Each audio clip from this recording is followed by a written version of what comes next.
Fala pessoal, tudo bem? Aqui é o professor Gidalt. Eu estou aqui para compartilhar com vocês algo muito importante, que é o meu projeto de pesquisa no doutorado em educação, que eu estou realizando aqui na Universidade Católica de Brasília.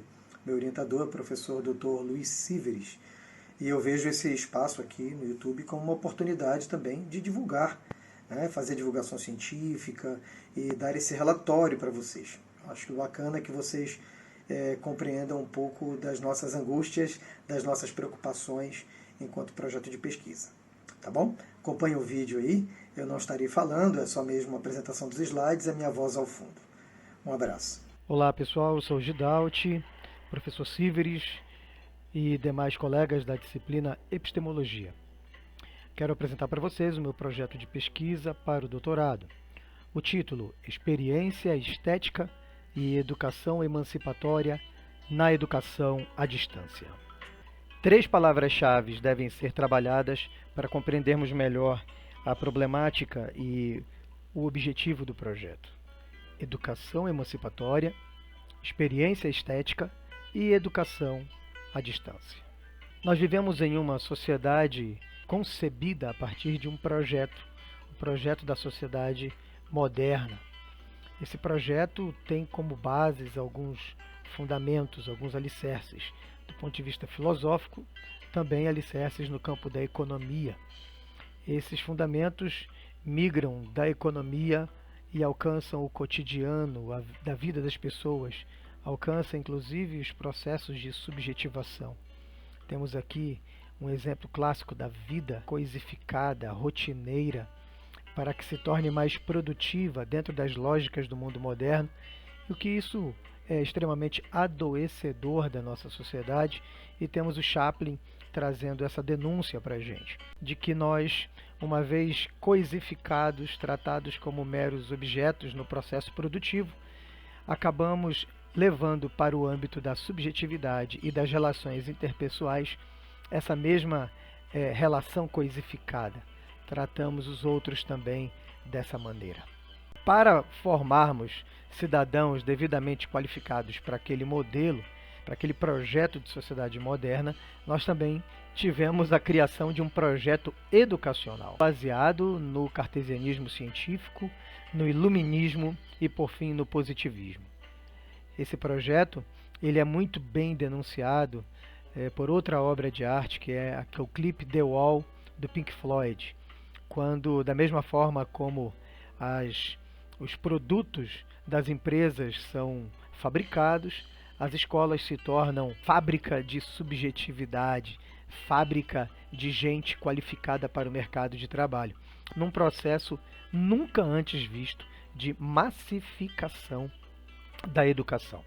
Esse projeto de educação que parte da relação coisificada, da relação onde o outro não é o outro plenamente humano, mas é coisa, objeto da minha análise, objeto das minhas intenções econômicas, objeto das minhas intenções políticas, de domínio, da mesma forma como o sujeito deve dominar e controlar o objeto, essa mesma lógica também se legitima as relações entre os seres humanos. Emancipação de quê? Ora, emancipar do espírito da barbárie, e aqui eu faço a leitura de Adorno. A tese que gostaria de discutir é a de que desbarbarizar tornou-se a questão mais urgente da educação hoje em dia. O problema que se impõe nesta medida é saber se por meio da educação pode se transformar algo de decisivo em relação à barbárie.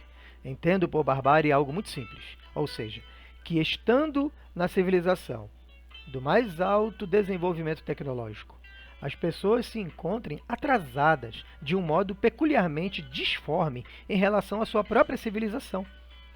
E não apenas por não terem, em sua arrasadora maioria, experimentado a formação nos termos correspondentes ao conceito de civilização, mas também por se encontrarem tomadas por uma agressividade primitiva, um ódio primitivo, ou, na terminologia culta, um impulso de destruição que contribui para aumentar ainda mais o perigo de que toda esta civilização venha a explodir.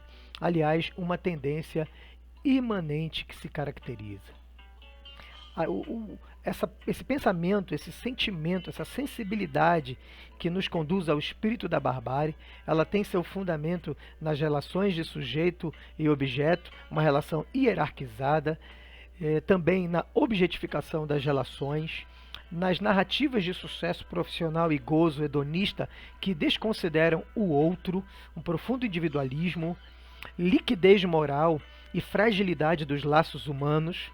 Isso aqui mais é Bauman, né, atualizando o pensamento de Adorno, na redução, reificação do humano à coisa, sujeito de consumo, diante do pluralismo, o fortalecimento de posturas totalitárias e fundamentalistas.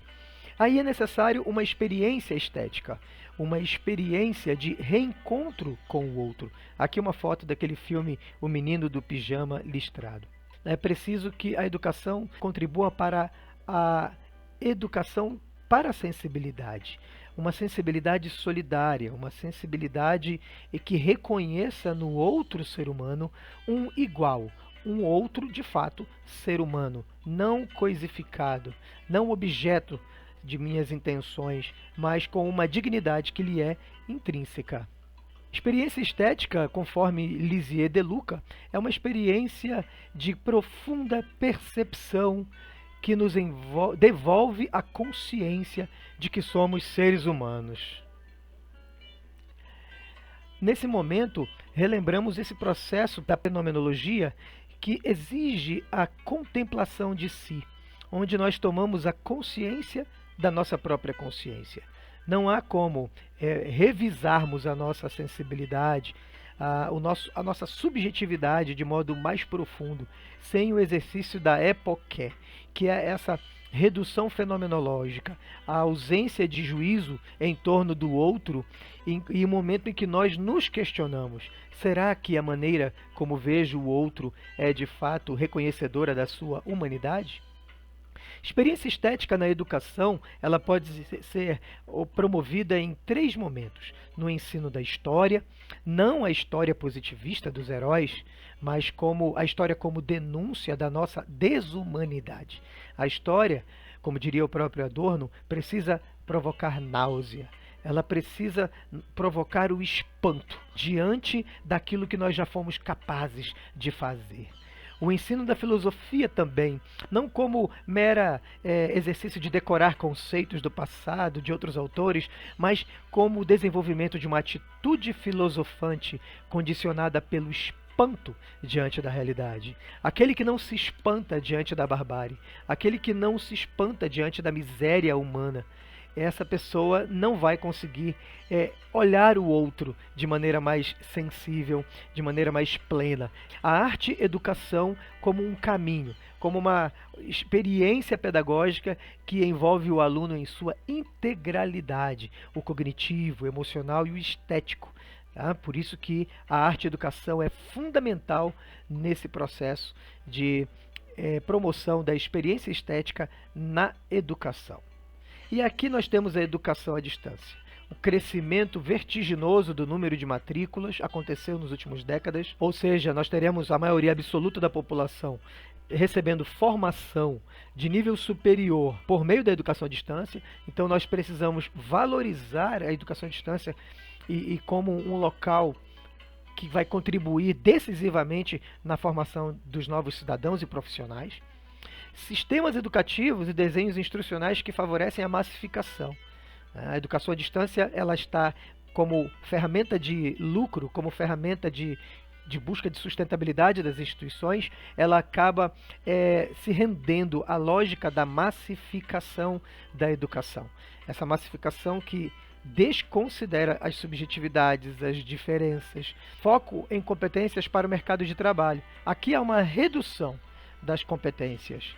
Não se foca na formação do cidadão e do ser humano na sua integralidade, mas numa formação tecnicista, via de regra, e que condiciona a aprendizagem às demandas do mercado. E prevalência das demandas administrativas, um pragmatismo administrativo sobre as demandas pedagógicas. A pergunta: considerando todas as forças históricas contrárias no contexto da educação à distância, que processos de mediação pedagógica são indispensáveis para que o encontro do estudante com os conteúdos lhe oportunize experiências estéticas e, por meio dessas experiências estéticas, eles amadureçam enquanto seres humanos.